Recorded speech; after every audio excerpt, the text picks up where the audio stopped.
Kembali lagi di channel Kabar Baik. Pemirsa dimanapun Anda berada, saya berharap Anda semua dalam keadaan sehat dan tetap dalam pertolongan Tuhan. Kali ini saya datang untuk menjawab Ustadz Suharsono, dan saya berharap teman-teman mengikuti alur video ini dari awal sampai akhir sehingga memahami dengan baik apa yang ingin saya sampaikan pada kesempatan ini. Namun sebelumnya mari kita menyimak apa yang disampaikan oleh Ustadz Suharsono sebagai berikut. Assalamualaikum warahmatullahi wabarakatuh. Pemirsa yang berbahagia, dalam kesempatan ini kita akan membahas konsep tentang ketuhanan, ya, yang memang sebenarnya kalau konsep ini tidak tuntas atau pemahaman kita tentang Tuhan tidak tuntas atau doktrin tentang Tuhan itu tidak tuntas, sebetulnya hidup manusia akan selalu berada dalam kebingungan. Ya, tema sentralnya adalah mungkinkah Tuhan itu bisa menjelma menjadi manusia dan manusia menjelma menjadi Tuhan? Ya, mungkinkah seperti itu? Kalau kita melihat dalam konsep ketuhanan atau dewa-dewa orang-orang Hindu zaman dahulu, kita mengenal bahwa Tuhan itu menjadi manusia. Ya, satu figur yang utama dalam konsep ini adalah kehadiran Rama Wijaya, ya. Dan dalam sebuah cerita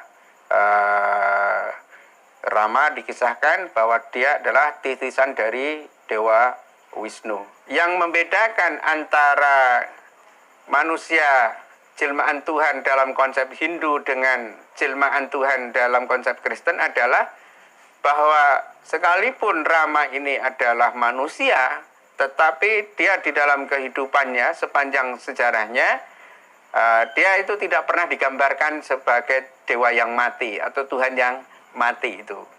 Ya, sebaliknya di dalam Kristen kematian itu ada.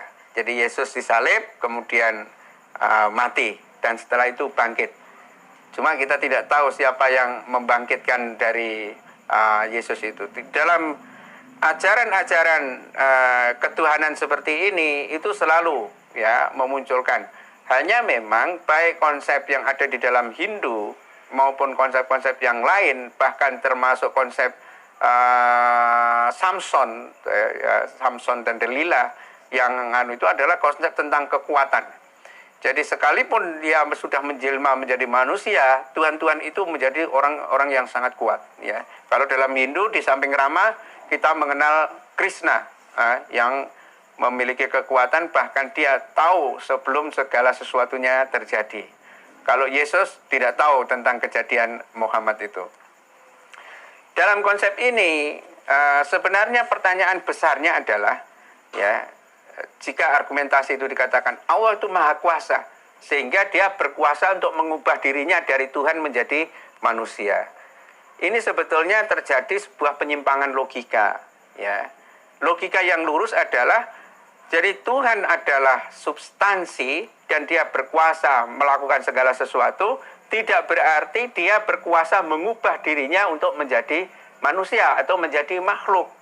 Ini adalah kacau. Kalau orang itu kaya, ya, selama orang itu disebut kaya, dia pasti tidak bisa disebut dan mengubah dirinya menjadi miskin. Dalam konteks ini, kemiskinan mengubah struktur kekayaannya itu. Dan ini adalah sesuatu yang bertentangan. Artinya apa? Bahwa sebuah penjelasan logis, ya, tidak boleh bertentangan dengan subjek yang menjadi akar dari logika itu sendiri.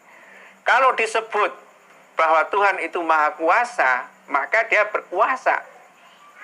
Ya, berkuasa dalam hal apapun. Kalau dia menjadi manusia dan tidak mengerti tentang hari kiamat dan lain sebagainya, maka kekuasaannya sebagai Tuhan itu sudah lenyap karena dia sudah menjadi manusia. Yang menjadi persoalan adalah, dan ini persoalan berikutnya adalah, kalau sudah menjadi manusia berikutnya dan tidak memiliki sifat-sifat ketuhanan, gitu ya, akhirnya dia mati, maka ada sebuah problem tentang siapa yang harus membangkitkan ini. Inilah Yang menjadi persoalan saya kira dalam doktrin ajaran Kristen, ya, dan ini membuat kebingungan dari Kristen itu sendiri dalam memberikan jawabannya.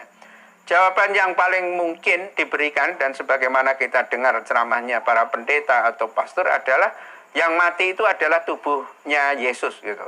Sementara Tuhan itu berupa roh, ya, roh tidak mati. Kalau dalam konsep itu Islam juga sebetulnya sama. Yang mati itu adalah badan kita, roh kita itu sendiri tidak disebut mati, tetapi berpisah dari badan. Roh itu sendiri kembali kepada Allah. Jadi kalau umat Islam ditanya apa itu mati, yang mati adalah badan atau tubuh seseorang itu. Tapi ruhnya orang itu tidak mati. Tetapi tidak berarti bahwa ruh itu adalah Tuhan itu sendiri. Ya. Oke, begini Pak Ustadz yang terhormat. Menurut saya, Pak Ustadz belum mengerti doktrin kekristenan. Pertama, doktrin kekristenan tentang ketuhanan atau kemahakuasaan Tuhan sudah final atau sudah selesai dan tidak ada yang membingungkan bagi kami orang Kristen. Ya, menurut saya Bapak yang bingung, bukan kami orang Kristen yang bingung. Mungkin karena otak kami lebih cerdas daripada Bapak, sehingga kami lebih cepat mengerti daripada Bapak. Kedua, Bapak sebenarnya hanya asal bicara karena Bapak berani-beraninya memposisikan dongeng-dongeng, cerita-cerita yang lain dengan kisah Yesus. Bapak harus banyak baca Injil biar lebih memahami cerita Yesus yang sebenarnya. Ketiga, Bapak sebenarnya tidak mengerti Alkitab karena Bapak baca hanya untuk mencari inti, atau Bapak membaca Alkitab untuk mencari kepentingan Bapak sendiri. Contohnya, Bapak membaca Alkitab, Bapak memposisikan Alkitab itu sebagai sebuah gudang senjata dan Bapak akan mencari senjata mana yang paling bagus untuk membunuh lawan. Selanjutnya, Bapak sebenarnya tidak mengerti konsep Trinitas atau konsep Tritunggal yang ada dalam kekristenan. Jadi bawaan Bapak itu akhirnya ngoceh dan endingnya bisa ngawur. Jadi ini bocoran untuk Bapak biar Bapak lebih pintar lagi ke depan cara membaca Alkitab. Jadi Bapak jangan baca Alkitab itu seperti baca dongeng. Dua, kalau Bapak baca Alkitab, jangan menganggap Alkitab itu seperti gudang senjata. Jadi Bapak mencari senjata yang baik untuk Bapak gunakan untuk berperang. Ketiga, Bapak juga harus lebih giat lagi membaca Alkitab untuk mencari tahu apa pesan inti dari Taurat, Zabur, dan Injil itu. Nah, kalau Bapak sudah baca itu dengan baik, pasti Bapak akan paham. Saya sebenarnya lucu dengan cara berpikir Bapak. Untuk membenarkan argumen Bapak memberikan analogi. Bagaimana mungkin seorang kaya ingin kembali menjadi miskin? Saya setuju bahwa seorang kaya yang ingin kembali menjadi miskin itu sangat tidak mungkin. Karena apa?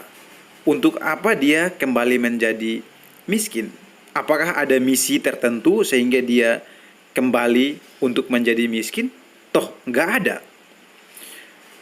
Nah, itu yang bagi saya lucu. Bapak ingin membenarkan argumen Bapak, tetapi contoh yang Bapak gunakan itu keliru karena memang pikiran Bapak belum sampai di sana.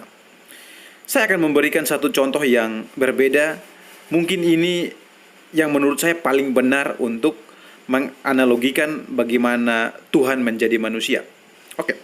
Seorang polisi yang punya wewenang untuk menangkap seseorang atau target yang mungkin selama ini dicari. Mereka membutuhkan polisi yang lain yang profesi menjadi seorang intel, di mana badannya bisa penuh dengan tatoan, rambutnya panjang, berpenampilan tidak seperti seorang polisi, tapi dia adalah seorang polisi. Kenapa mereka harus menjadi seorang intel? Karena mereka punya misi tertentu untuk menangkap target. Nah, sekarang kenapa Allah bisa menjadi manusia? Karena targetnya adalah manusia yang sudah berdosa harus diselamatkan. Mungkin Bapak bisa memahami saya pakai analogi yang sangat sederhana ini.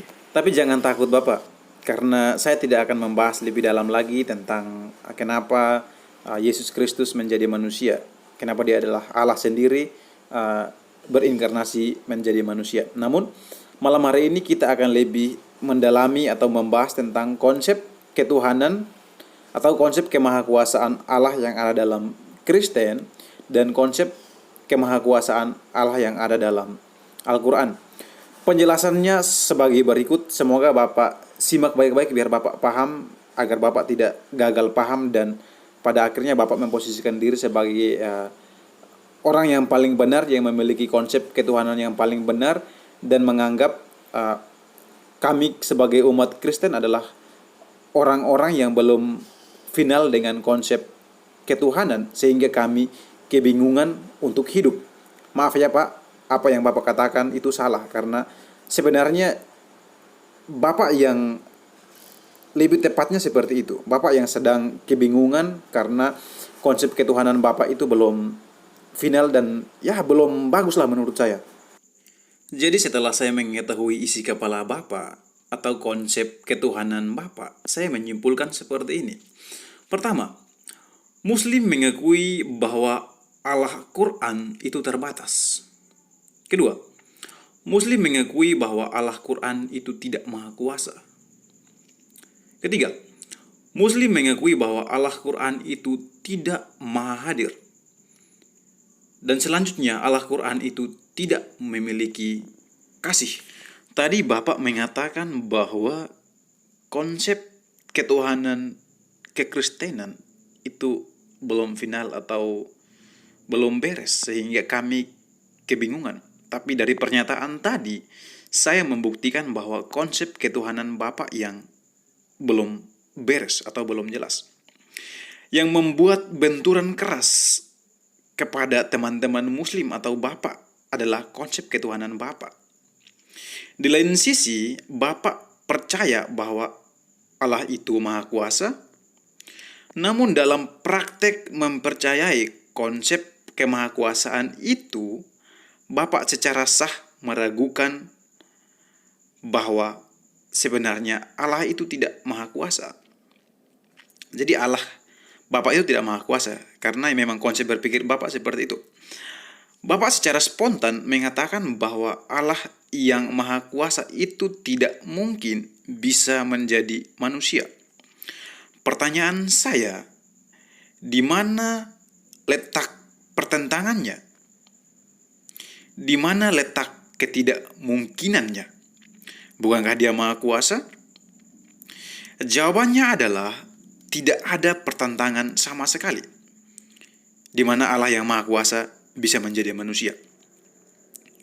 Allah bisa melakukan apa saja, atau Allah bisa memanifestasikan kemahakuasaan. Sekali lagi biar Bapak mengerti ya. Jadi konsep ketuhanan Kristen, Allah bisa melakukan apa saja, atau Allah bisa memanifestasikan kemahakuasaannya dalam bentuk apa saja, sesuai dengan kehendaknya, dan pasti tujuannya itu baik. Karena Bapak belum final dengan konsep ketuhanan Bapak, sehingga Bapak sampai saat ini kebingungan untuk menentukan batasan-batasan mana yang bisa Allah Quran lakukan. Allah orang Kristen atau Allah yang kami percayai dalam Alkitab sangat jelas, yaitu Allah yang maha kuasa, Allah yang maha hadir, Allah yang maha tahu, Allah yang maha segalanya. Dan konsep kemahakuasaan Allah orang Kristen atau Allah yang ada dalam Alkitab itu sudah final. Jadi konsep ketuhanan kami itu sudah sangat final dan sangat jelas. Dan orang Kristen tidak punya masalah dengan itu.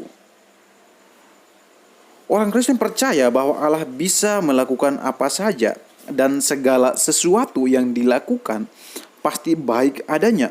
Walaupun terkadang secara manusia dalam beberapa kasus kami tidak mengerti apa yang sedang Allah kerjakan dalam kehidupan kami. Walaupun demikian, kami tetap tidak mempersalahkannya, sebab kami sadar sesadar-sadarnya bahwa kami adalah ciptaan yang memiliki keterbatasan. Nah, di sini konsep ketuhanan kami dan kesadaran akan kemahakuasaan Tuhan kami jelas. Sebab tidak mungkin keterbatasan manusia bisa memahami seutuhnya kemahakuasaan Allah yang tidak terbatas itu. Dalam situasi ini, dengan kesadaran penuh, kami menyadari bahwa keterbatasan manusia tidak mungkin kami paksakan untuk bisa memahami Allah yang tidak terbatas itu. Sebab hal-hal yang tersembunyi ialah bagi Tuhan Allah kami, tetapi hal-hal yang dinyatakan ialah bagi kami dan anak-anak kami sampai selama-lamanya. Makanya, jika Allah melakukan segala sesuatu yang kami tidak mengerti, kami tetap mengatakan bahwa Allah turut bekerja dalam segala sesuatu untuk mendatangkan kebaikan. Sekali lagi, di sini kerendahan hati kami kelihatan. Kami sebagai orang yang percaya kepada Allah yang Maha Kuasa, yaitu kami rendah hati, kami tahu diri bahwa kami terbatas. Tidak mungkin kami memahami semua yang Tuhan rencanakan bagi kami. Nah, sedangkan untuk Bapak, untuk Muslim, tidak seperti itu. Apa yang Allah katakan atau apa yang Allah sampaikan tidak sesuai dengan pikiran Bapak dan teman-teman Muslim, itu Bapak akan katakan bahwa hal itu salah. Dan Bapak akan mencari contoh-contoh atau analogi-analogi yang tidak tepat untuk menjelaskannya. Karena Allah tidak mungkin melakukan sesuatu yang Muslim tidak mengerti. Nah, disinilah Bapak kebingungan untuk memahami akan kemahakuasaan Allah. Nah, jadi bagi teman-teman Muslim, apa yang tidak dimengerti pikirannya pasti itu salah dan gak benar.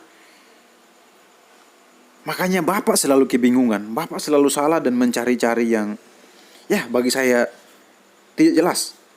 Nah, dari prinsip Bapak yang demikian, makanya saya menyimpulkan yang di atas tadi, bahwa Allahnya Muslim itu tidak maha kuasa.